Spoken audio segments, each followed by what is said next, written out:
Good morning, guys. Welcome back to my YouTube channel. My name is Jasmine McDonald and I post ballet and fitness related videos every single Tuesday, Thursday, now Sunday. And happy Vlogmas Day 16, I believe. In today's video, I'm going to be sharing with you 5 things I wish I did or knew before ballet. First of all, I just wanted to say thank you from the bottom of my heart if you've been following me on this Vlogmas journey. It's been tiring, it's been fun, it's been overwhelming, it's been amazing, it's been incredible. So thank you again from the bottom of my heart. Let's start off with the first one. It's gonna be pretty obvious, but I wish I had been consistently cross-training when I was in ballet school, because here's the thing, I had a gym membership and all that I did at the gym was cardio, because I thought I just have to strengthen my cardio as a dancer or I have to look a certain way. So I went to the gym with the wrong mindset of looking a certain way versus feeling a certain way. I wish I had incorporated more Pilates, more yoga even to, regulate my breathing and to calm me down. I wish I had put more weightlifting into my sequences and my routine overall, because quite frankly, I was not that strong and company life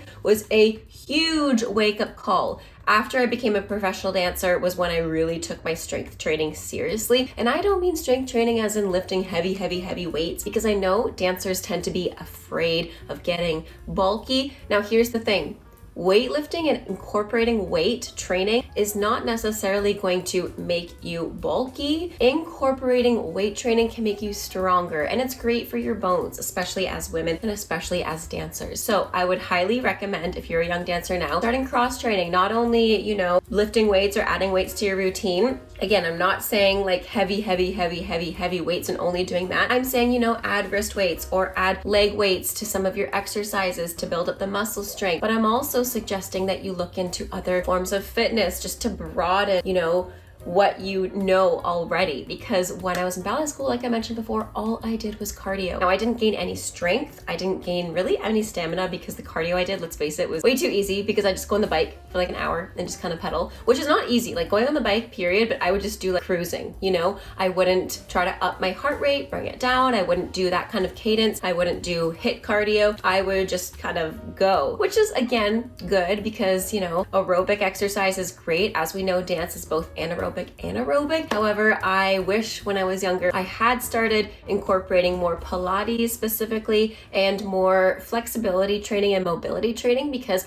I'm noticing a huge difference in my dancing. I need to put some side-by-sides at one point of where I was in 2019 versus where I am now. And I'm not dancing every single day now, and I think I'm stronger than I ever was before. So definitely the first thing I wish I had done as a dancer was cross-training. Also gives you an opportunity to try out other workouts.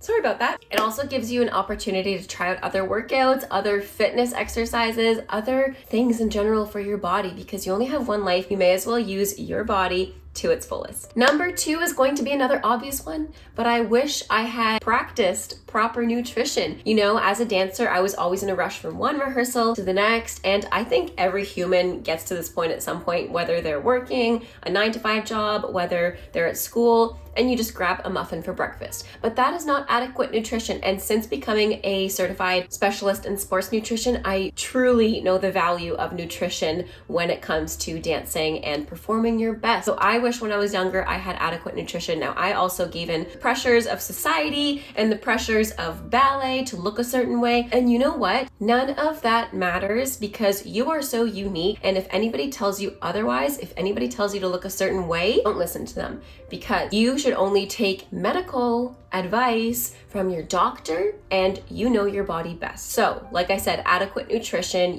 stop following fads. Especially as a kid growing up the 2000s, there were so many fads, we had so many magazine covers, I have to look like this or try this fad diet. Don't listen to those. Listen to actual certified nutritionists, dietitians, doctors. Don't follow advice from anybody online, even me. I eat what is good for my body, and it's going to be completely different from you. So obviously speak to your doctor or dietitian, somebody who's certified and who knows you and is going to help you achieve your goals, but also listen to your body. If you're hungry, eat. You need protein, fats, carbohydrates. None of those three things are demons. So like I said, practicing proper nutrition, and let me know if you want a nutrition guide or something for dancers that I would recommend. Again, I'm a specialist in sports nutrition, so I am not a certified dietitian by any means, but let me know if you want to see any of that. Number 3 is another obvious one, injury prevention and self-care. So when I was in ballet school, same thing. I was always in a rush from one rehearsal to school, to high school,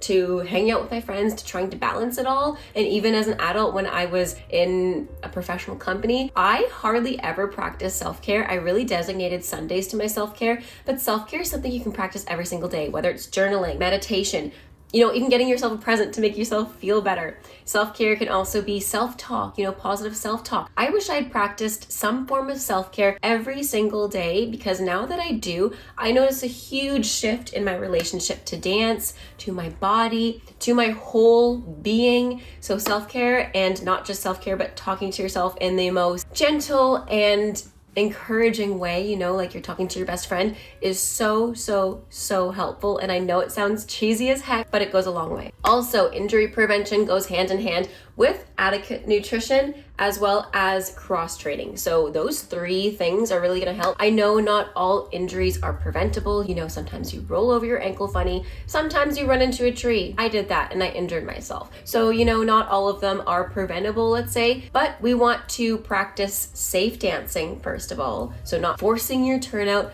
actually using your muscles, and that's something that's going to be complemented so well with strength training and mobility training and, Pilates, things like that.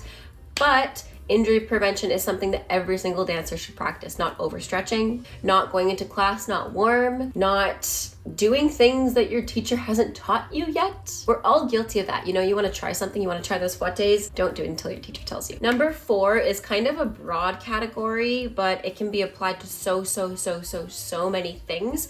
And I like to call it preparedness. So whether it's being mentally prepared for a show, physically prepared, making sure all your shoes are lined up and sewn and prepared, whether it's your costumes, your hair, your makeup, but overall preparedness for shows, for rehearsals, for class every single day, or even just studying. You don't have to be a dancer for this either, but especially as a dancer, being prepared will make you feel more confident in your dancing and in your performance, and knowing that you're set up correctly. So a lot of the time when I was a dancer, same thing. I was always in a rush, especially as a professional dancer, and I get to a show and be like, oh my gosh, I have the wrong shoes, or my shoes aren't broken in, or vice versa, my shoes are way too broken in, and now I have to do a show with shoes that are basically a banana in terms of strength and holding me up. So being prepared and just being a little bit more organized. I'm not the most organized person. I try to be. I say that my organization is like chaotic organization. I know where things are, but they don't make sense to everybody else. But that also plays a role, because I've been in situations where I'm about to go on stage and I'm like, oh my gosh, I need this thing. Somebody isn't in this act. I need to ask them to help me go out and grab this thing. And just having your things more organized and prepared will help that, because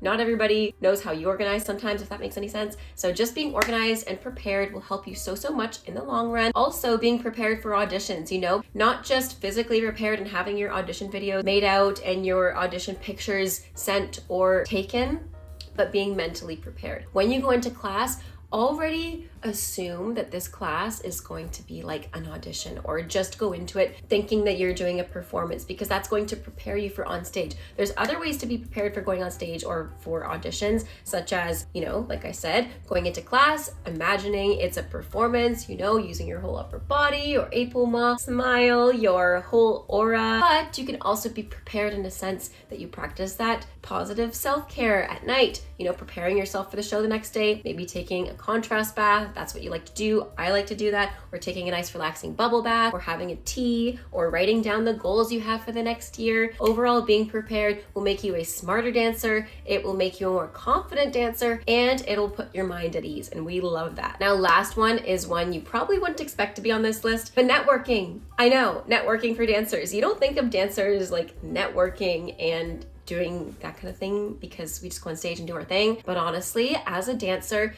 networking has saved me so much. Here's the thing. A lot of ballet auditions are kind of who you know. No, it's not just sending your audition application, because yes, that part is just sending the audition application. Then where are you going to stay? Are you going to get a hotel room every time? But if you know somebody who lives in that country, that went to that school or is in that company, then you have somewhere to stay. Obviously, be safe with these kinds of choices. But for me personally, I went to school with a couple of girls when I was in San Francisco Ballet School, or even National Ballet of Canada. I went to school with these girls and they were from all over the place, or, just dancing in shows. I met people who were in different countries. And since I put myself out there, learned their names, got to know them a little bit, and I learned that they're safe people, you know, I got to know them. I felt comfortable staying in their homes and they felt comfortable housing me. Networking also helps with jobs. So for example, I took one job when I was off, in my off season as a professional ballerina, and I was in my off season as a dancer in the Romanian National Opera, and my director knew, because I talked to him a lot and I got to know him, he got to know me, he knew that I was from Canada